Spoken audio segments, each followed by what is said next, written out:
అమ్మవారి ఉపాసనలో చూసుకున్నట్లయితే ఇంకొక హ్మ్. ప్రశ్న నాలో వేధిస్తుంది. హ్మ్. మీరు అమ్మవారిని అంటే అది నాకు తెలుసు. మీ ద్వారా ఏం చెప్తారో వినాలని నేను అనుకుంటున్నాను. హ్మ్. మీరు అమ్మవారిని దర్శించాను, నగ్నంగా దర్శించాను అని మీరు చెప్పిన వీడియో హ్మ్. చాలామంది అంటే నేను దాన్ని పూర్తిగా చూడలేదు. హ్మ్. కానీ యూట్యూబ్‌లో కొంతమంది దాని గురించి అవునవును. మాట్లాడేది విన్నాను. అవునవును. అది చూసే ధైర్యం కూడా నాకు లేదు. హుహు. కానీ డైరెక్ట్ వాళ్ళు అన్నారు కాబట్టి అది నేను మిమ్మల్ని అడుగుతున్నా. ఓకే. ఓకే. మరి దాని గురించి మీరు వివరణ చెప్తారా? తప్పకుండా. వాస్తవంగా దానిని గూడా వక్రీకరించారు. నేను చెప్పినటువంటి ఆ మాటల యొక్క సందర్భం ఏమిటిది అని అంటే, దశమహావిద్యా దేవతల ప్రతిష్టాపన జరుగుతుంది. అప్పుడు ఖాళీ విద్య జరుగుతుందండి. మరి మీకు తెలుసు ఎందుకంటే మీరు గూడా చాముండేశ్వరి అమ్మవారిని ఆరాధిస్తున్నారు. తంత్రం అంటే మీకు గూడా తెలుసు బాగా. మీరు బాగా అర్థం చేసుకుంటారు. ఖాళీ విద్య జరుగుతున్నప్పుడు నేను 12 మంత్రాలు జపం చేసేవాడిని. హ్మ్. ఆ 12 మంత్రాలు జపం చేస్తున్నప్పుడు నాకు ధ్యానములో కంటే కూడా నిద్రలోనే ఎక్కువ దర్శనాలు అయ్యేవి. హ్మ్. పొద్దున్న లేస్తూనే చెప్పేసేవాడిని ఇట్లా ఇట్లా ఇట్లా అని. అప్పుడు నాకు ఒక దర్శనం అయింది.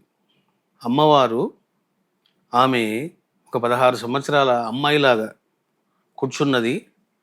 నాకు దర్శనమిస్తూ మాట్లాడుతూ అమ్మ నన్ను పరీక్ష పెట్టింది. వీడు మోహానికి గురవుతాడా, నా ముఖం చూస్తాడా, మోహానికి గురవుతాడా హ్మ్. అని పరీక్ష పెట్టింది. నేను ఎటువంటి వికారం లేకుండా అమ్మని చూస్తూ మాట్లాడుతున్నాను. హ్మ్. అమ్మ ఒక చిన్న స్మైల్ ఇచ్చి వెళ్ళిపోయింది. హ్మ్.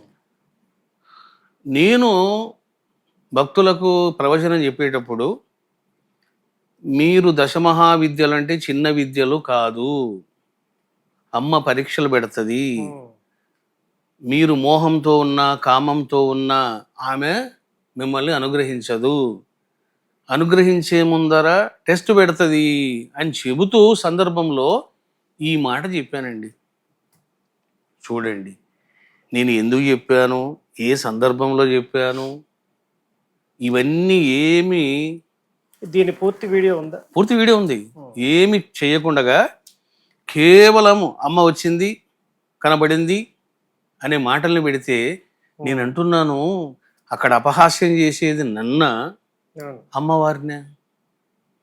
నేను అప్పుడు ఏం స్థితిలో ఉన్నానండి?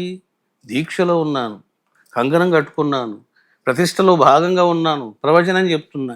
మరి ప్రతిష్టలో భాగంగా ఉన్నటువంటి యజ్ఞకర్తనే నేను.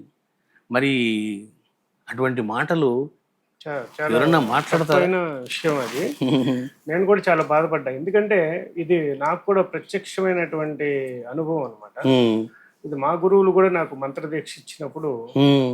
ఇదే పాయింట్ చెప్పారు. హ్మ్. అంటే నువ్వు ఎప్పుడు అల్టిమేట్ స్థాయికి వెళ్తావంటే అమ్మవారు నీకు పరీక్ష పెట్టే సమయం ఆసన్నం అవుతుంది. అప్పుడు అమ్మవారు నిన్ను ఒళ్ళోకి తీసుకుంటుంది. చూడండి. ఎప్పుడైతే నువ్వు అమ్మవారిని ఆ విధంగా దర్శిస్తావో, హ్మ్. నువ్వు అమ్మని మాతృదేవతగా ఎప్పుడైతే నువ్వు పూర్తి స్థాయి పరీక్షలో, ఎందుకంటే ఆ సౌందర్యం నువ్వు చూడలేవు. హ్మ్. అంత సౌందర్యంతో నీకు ఆ! కనబడుతుంది. అప్పుడు గాని నువ్వు నీ యొక్క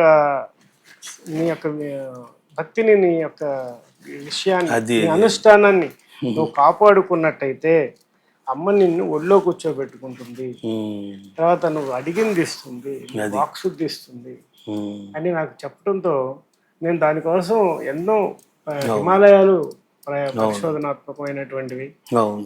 ప్రాణాలకు తెగించి వెళ్ళి ప్రదేశాలు, అలా ఇంకా కొద్దిసేపట్లో చనిపోతాను అన్న సమయాలు హ్మ్. ఎన్నిటినో అమ్మవారు నన్ను తృణప్రాయంగా తీసుకొచ్చి బయటపడేసి. చూడండి. చూడండి.